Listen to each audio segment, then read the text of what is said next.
राधे राधे, जय श्री कृष्णा।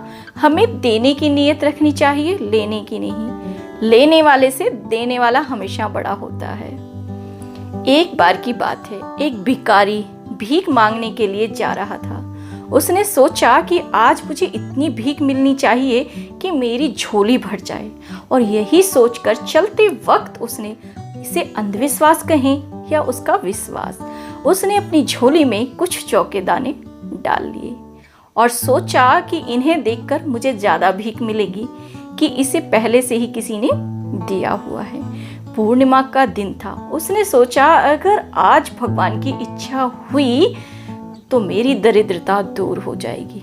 सामने से उसने राजा को आते हुए देखा। आज मेरी दरिद्रता दूर हो जाएगी, और वो घर से निकल पड़ा।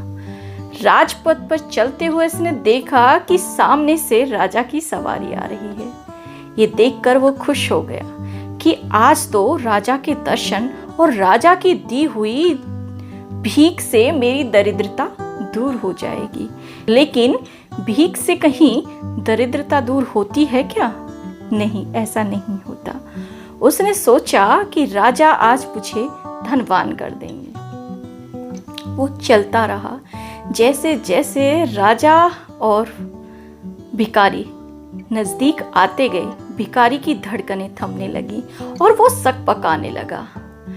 अब वो देखता है कि राजा जब उसके बिल्कुल नजदीक आ गए तो राजा ने अपने सैनिकों से कहकर सवारी रुकवाई और भिखारी के पास गए। भिखारी ने सोचा कि आज तो मुझे बहुत कुछ मिलने वाला है। उससे पहले कि भिखारी मांगता, राजा ने अपनी मखमली महंगी चादर भिखारी के सामने कर दी और उससे याचना करने लगे। अब तो भिखारी बिल्कुल पगला गया। सोचने लगा कि आज ये क्या हो रहा है? देश का राजा मेरे सामने चादर क्यों फैला रहा है? वो मुझसे भिक्षा क्यों मांग रहा है? क्यों वो मुझसे भीख मांग रहा है, याचना कर रहा है?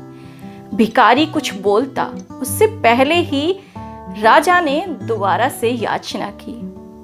अब तो भिखारी सोच में पड़ गया कि क्या किया जाए। अब भिखारी, जिसकी आदत ही किसी को कुछ देने की नहीं थी, सिर्फ भीख मांगने की थी, उससे वो जौ के दाने भी राजा को देते हुए नहीं बन रहे थे। वो मन में 10 बार सोच रहा था।